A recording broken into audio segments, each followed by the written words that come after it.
Yeah mga boss, at check natin to. Block 33 ng Limabrosa Phase 3. Ayan, pinapakuhaan na yung ating ano.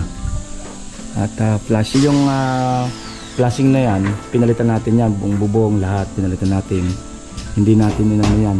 At hindi natin ikinabit muna dahil nag-waterproofing muna tayo. Wait na tayo. Ito prepare lang naman para sa PVC panel natin. Ayan, kulay na tayo.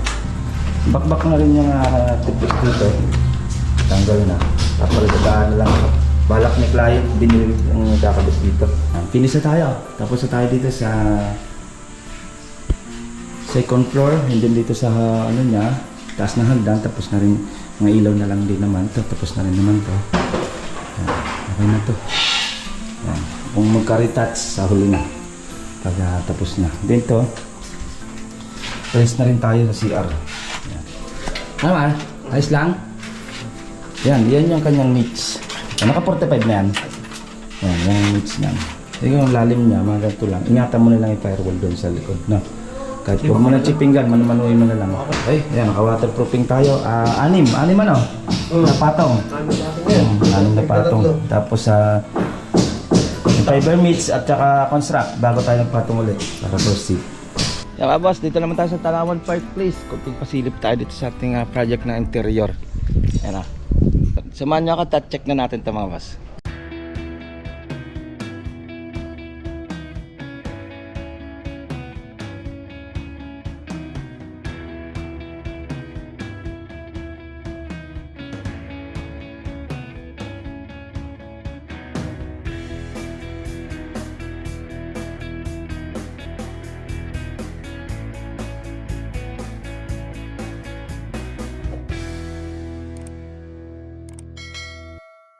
Yeah mga boss, at good morning. Araw ng Webes.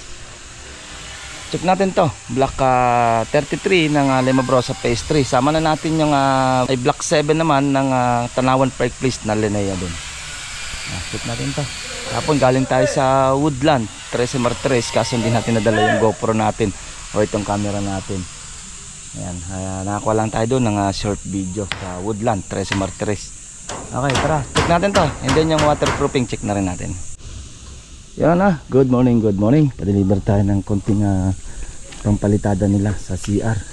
And then tinatalis na yung CR nyan sa second floor. Kulay na rin naman yan. Check mo natin tong ating waterproofing. Ano, okay na? Ayan, pinapakuhaan na yung ating at flashing. Pabaklas na rin ako nito Pabaklas na rin ako ng scaffolding. Dadalayin to sa sa Tanawan. Dahil sealant ko lang itong mga pako, boss. Sealant mo na lang yan para more safe.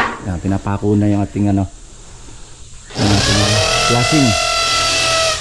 Dahil yung flashing na yan, pinalitan natin yan, buong bubong lahat pinalitan natin. Hindi natin inano yan. At hindi natin ikinabit muna dahil nag-waterproofing muna tayo. At least ngayon na-check na natin. Sealant ko lang. Sealant mo na lang yan. Okay na. Yung ating okay na yung waterproofing natin dito sa nakulayan na rin. Tall white na lang kinulay natin para same lang din sa sa kanyang mismong interior. Kasi tall white din kasi yung gagawin namin doon. Kaya tall white na rin ng aming pintura. Okay, naka fiber meats tayo.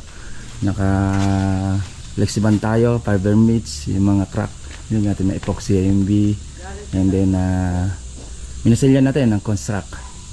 Finish na Acrytex primer na ginamit natin, and then Davis paint. Check natin dito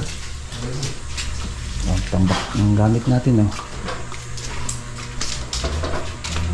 Okay, itong lababo natin nabuhusan na rin naman to.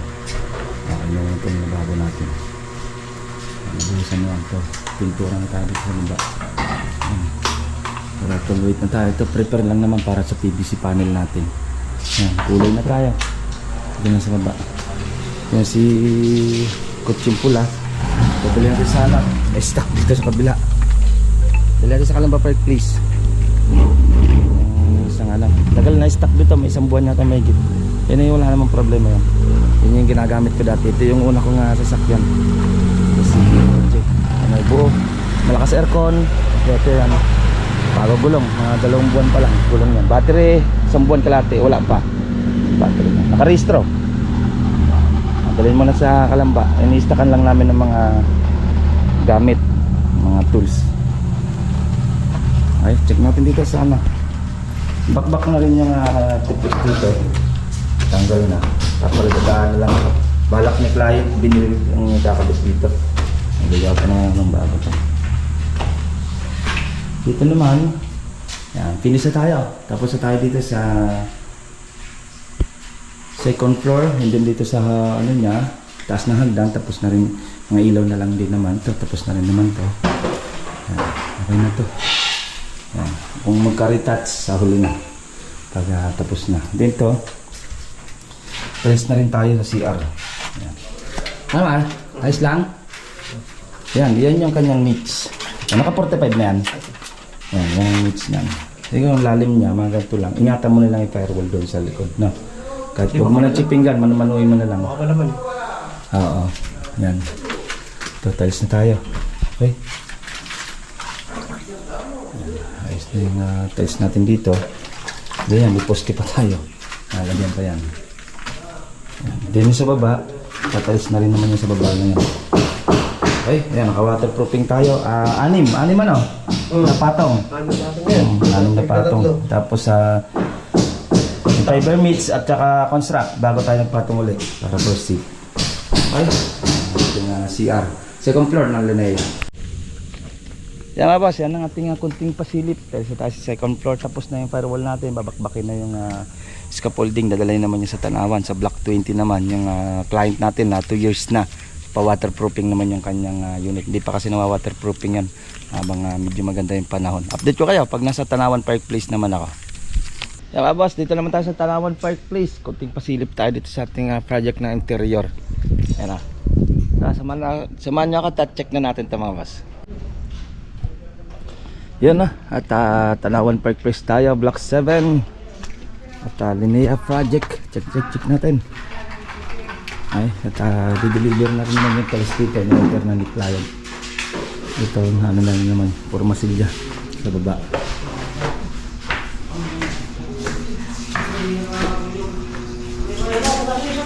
Yan, at kabito tayo dito ng ano. Pinagtaran na natin ng carry channel.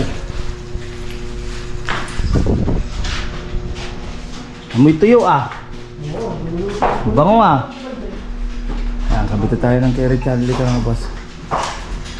Okay na. Then, bawat CFR lace tinamaan na natin yan, kung 60 cm 1, 2, 3, 4, 5, 6, 7, 8 tinamaan na natin. Then metal paring dyan at matigas para matigas yung ano niya. Okay, ayan.